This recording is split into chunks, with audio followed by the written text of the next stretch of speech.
Hello, welcome back to Through the Trapdoor. I'm Katie. And I'm Emily. And this is our podcast where we read you Harry Potter fanfiction. And this is a Minisode. Woo! Happy August 1st. Happy August 1st. I still don't have anything, but that's okay. Would you like me to start then? Yes. Alright, I have some Drapple for you today. Yes!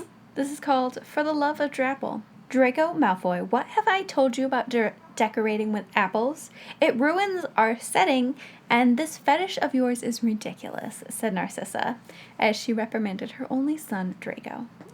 Mom, apples are wonderful and glorious, and they do whatever you want them to. Can't you see how beautiful and shiny they are?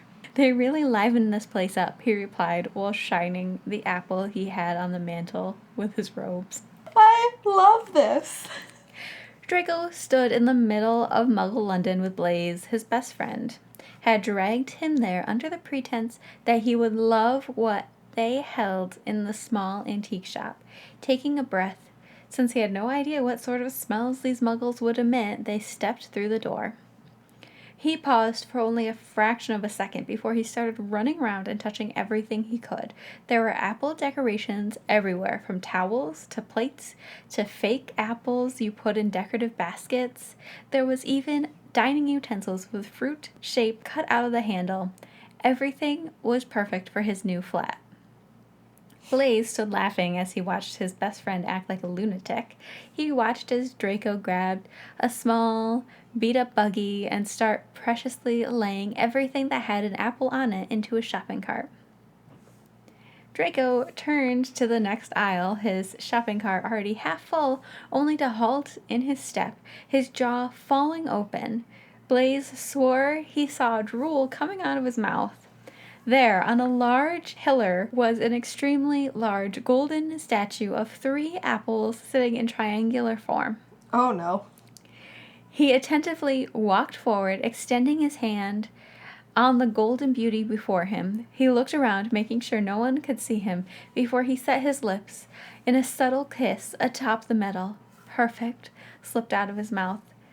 Promising to buy the statue, Draco finished walking through the rest of the shop, placing everything that even resembled an apple into his buggy, and then went to the sales clerk.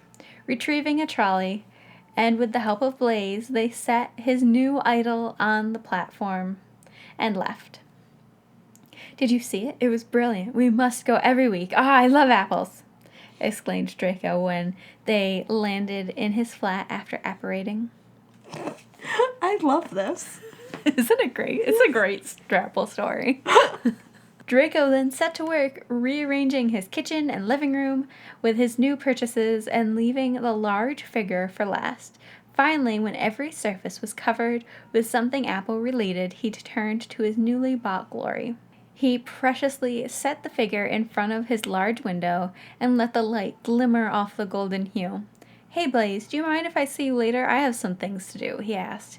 "You two have fun now. Don't do anything I want to do," Blaise replied with a wink before leaving. Once Blaise was gone, he warded his apartment, shut from any visitors, and turned back round.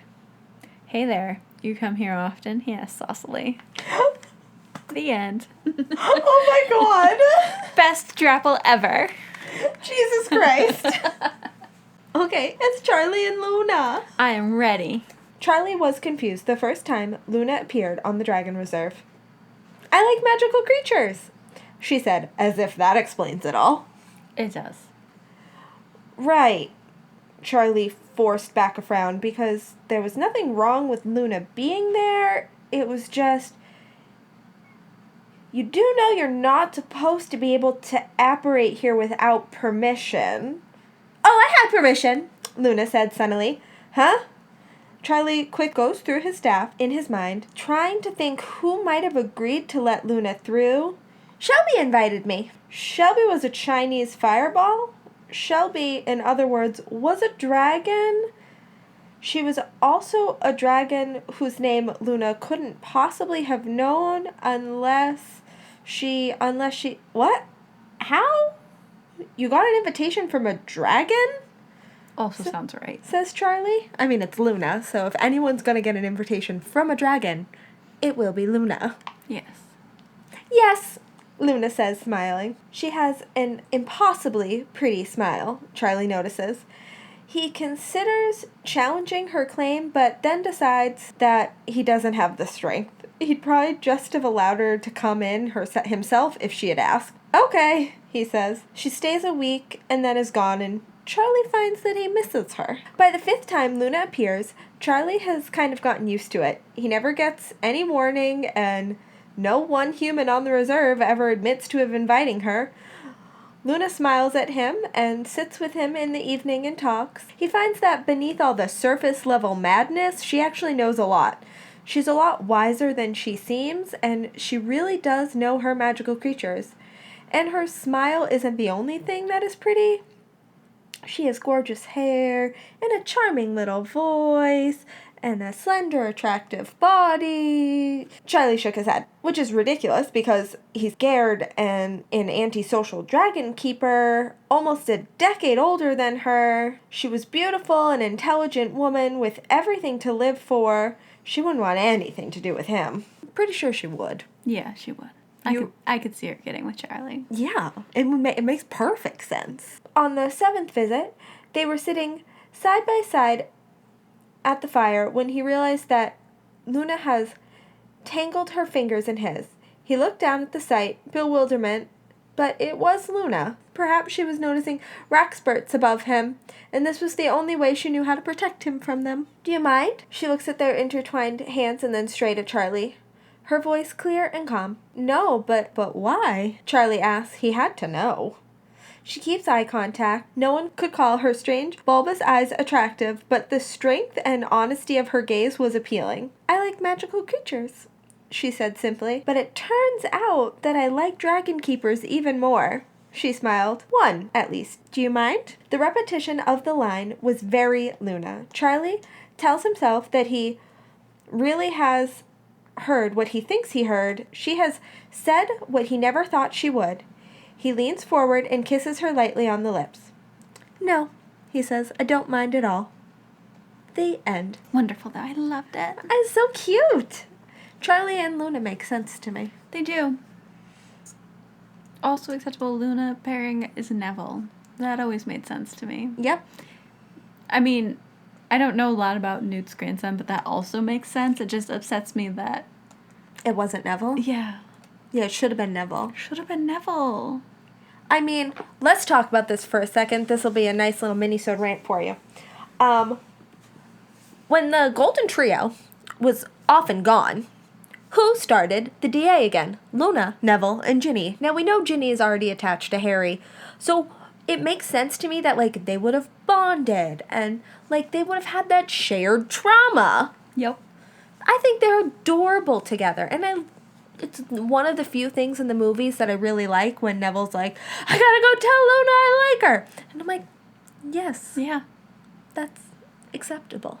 Adorable. Go do that. Please do. Yeah, it really disappointed me when Neville was with what? Hannah? Hannah Abbott. Yeah. Didn't make sense. Nope. Doesn't make sense. Like, I get that, like, you know, you grow up, you do different things, you have your grown-up adult job, you find different people, but, like, I don't know, Neville and Luna always make sense. Like, I feel like if any couple was to make it after they all graduated, it would have been Neville and Luna. Oh, absolutely. I feel like Harry and Ginny would have, just because they're both so stubborn that they would have tried to make it work. Well, Harry's so oblivious that it would have worked, and Ginny was stubborn and would have been like, no, Harry, you're happy. I don't know what you're talking about. Exactly. Also, she's loved him since she was 11. Yeah. So, okay, guys. We love you. You get 2 episodes this week. Yay! Yay! Not just this week, today. Today. I don't know which ones you've listened to first, but hi. Or bye. All right, we'll see you guys next week. See you next week. Bye. Bye.